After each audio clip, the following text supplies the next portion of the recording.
The NBA is the gift that keeps on giving. Tonight's games were absolute cinema, brother. Absolute cinema. I want to start off with the game that just ended, Blazers versus Suns. Coming into the game, coming right off that fantastic Hornets versus Heat game, which we'll get into later tonight in the video. Um, I was a little my expectations were a little tempered because that last game was so great. So I was coming in being ready to be a tad bit disappointed, but brother was I wrong. This game lived up to every bit to the last game. It, and I wasn't expecting because I didn't have a team in this game. I really didn't. Um, I like Book. I think Jalen Green's a good player, but there's not really nobody I'm really must see TV on the Suns besides Book. And man, the Portland Trailblazers came out, and so did the Suns. They both came out and played one hell of a game. I thought coaching on both sides was pretty good. Um, I thought for the majority of the game, Jordan Ott was practically out coaching the Blazers. But I feel like the thing that did do him in towards the end of the game was just his players' legs weren't fresh. If you look at the Blazers, they ran one, two, three, 10, 11, like damn near 10, 11 guys out there. And they were able to keep their players' legs fresh, keep a nice rotation coming in and out to make sure that defensive intensity and integrity did not disappear throughout the game. While the Suns, they had strong moments, but they had weak moments because their players got fatigued. And I feel like if Jordan Ott just trusted a couple more of his bench pieces or let some more guys get a little bit more burn, play longer, as for example, even Ryan Dunn, they ran a 7-man rotation, but Ryan Dunn himself played 9 minutes. And I thought he was giving you good defense, good minutes on the court. When I mean 9 minutes, he gave you 4 boards, 1 assist, 2 points, 50% from the field. But obviously, he got played off the field with his lack of a 3-point shot. But again, that's something that Phoenix has to figure out going into the offseason. We got to bring in a more influx of guys to help better shore up our rotation. And Suns missed Grayson Allen in this game. It is what it is.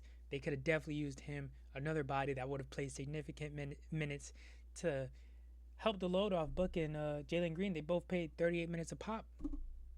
They got tired. But you can't talk about this game without talking about Denny Avdiva. 41 points in a playing game.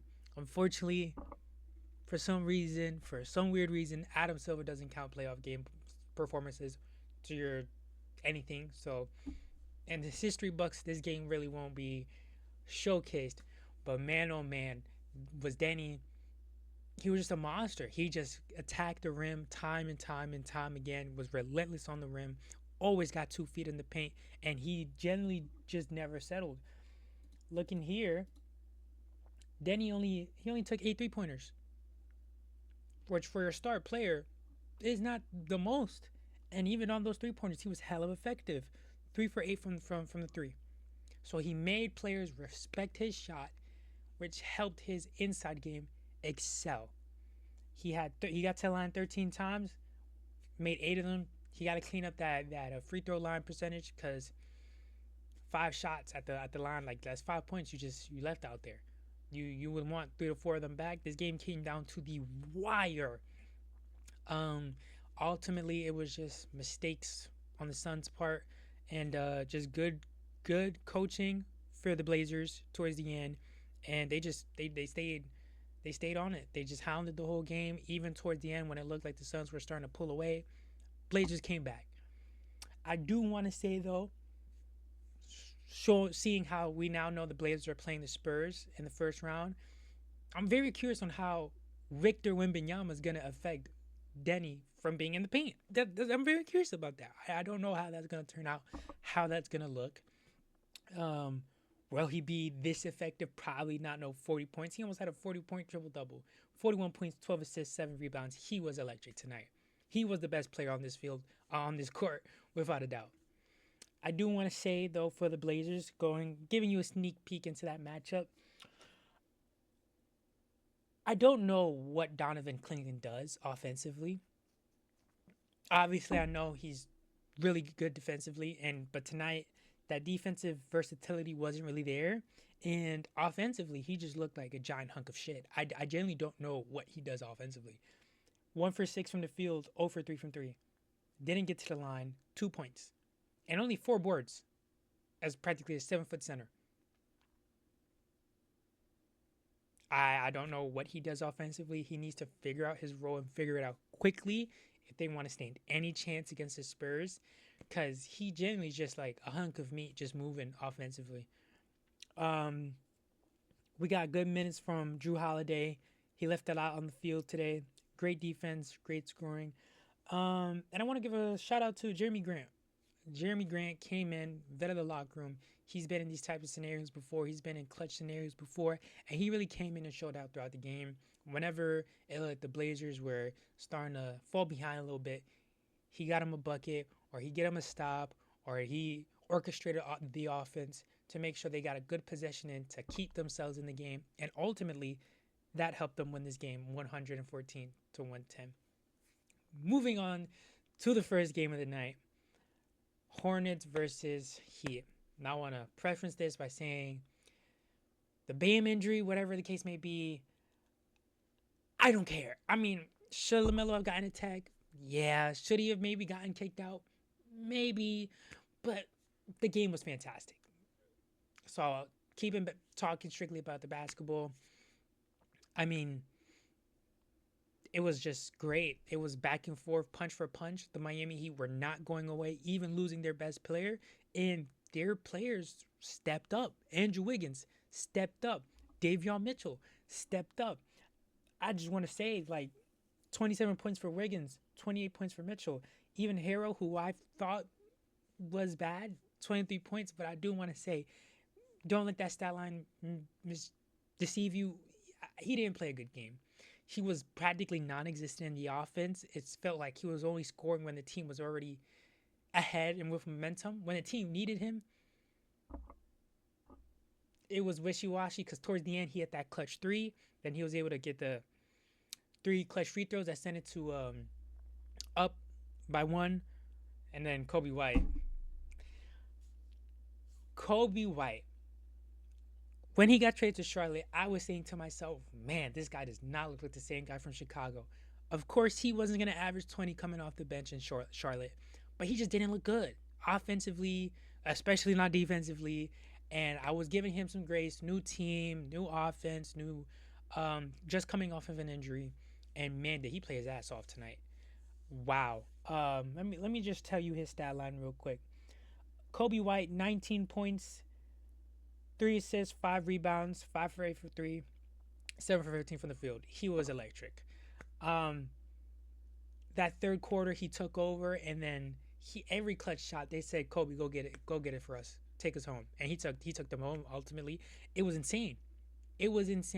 Talking from pull up through jumpers to fadeaway threes to game winning shots. I mean, well, he not game winning, but 14 shots to OTs. He was insane.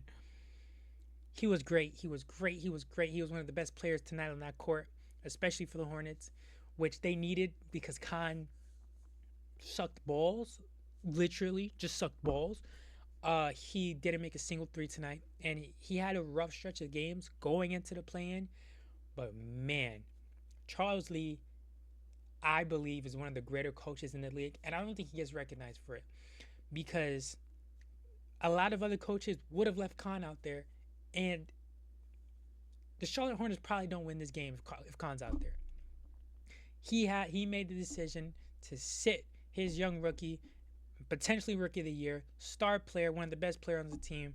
He sat him down because he wasn't performing, and that sends a message out to the players that if you are not going to perform, if you're not going to play to the best of your ability, you will be sat for someone else who's going to bring that intensity, which was Kobe White. And I think that was 100% the right decision to sit him down and crunch. They won the game, and if he played, they lose this game. He wasn't making shots. He was not impactful on defense or on offense either. Miles Bridges, He had a great game. 28 points, 9 rebounds, 2 assists, the game-winning block. Um, you could tell he really wanted to win this game. You just looked at you just watched the game. You saw the hunger in his eyes. He wants to get to the playoffs. He wants to win with this team. He left it all out on the court. Him and Kobe White. You could tell their hunger was there. And to cap it off for the team, LaMelo and Brandon Miller, they came up and performed. LaMelo 30 points off 30 shots. Obviously, for the efficiency police, he didn't have it all there, but he recognized, hey, if we lose, that's on me. And he went out there and did the right thing and just scored. He put shots up. Of course, sometimes they were bad shots, but he also made a lot of tough shots, which the team needed. He even scored the game, what ended up being the game-winning shot with that layup. And Brandon Miller, he was a good Robin to Melo. 50% from 3, 5 for 10 from 3, 9 for 17. He really picked it up. I mean, even he was just Brandon Miller's an all-around player. I mean, if you know me, you know I love Brandon Miller, one of my favorite players in the league. And this Charlotte Hornet core, man, it's something special. It's something special. Now, of course, tonight, this game in terms of when they potentially, if they are able to get past this, whoever wins tomorrow between the 7th, 8th seed in the East, that we're gonna end up playing the Pistons if they get past them. And you don't feel that confident after this type of performance, but recognize they're playing a very experienced Heat team with a very well coached, and their second, third best player, non-existent tonight. They shot 32% from 3. Their biggest strength was non-existent. They were still somehow able to pull away with the win tonight. Fantastic coaching, fantastic hunger shown by the Charlotte Hornets, who just came to play. And so did the Heat, honestly, they played fantastic. As someone who's labeled as a Heat hater, I thought they played great. Both of these games were genuinely just cinema. And man, Adam Silver, I think he's a kook sometimes in some of his ideas, but this is greatest idea. Just to cap it off, I'm seeing here the Charlotte Hornets just gotta keep their hands to themselves while playing defense. Honestly, had a little bit too many fouls, and in terms of rebounding, I feel like nah, we'll leave that out. But yeah, man, it's 1 a.m. I gotta go to sleep. Got games to watch tomorrow, videos to make tomorrow. So y'all stay tuned. Be ready for that video. Let me know in the comments below if you liked these later games, because man, were these fire. I pray tomorrow's games are as good as these. With that being said, like and subscribe. I love y'all. Peace.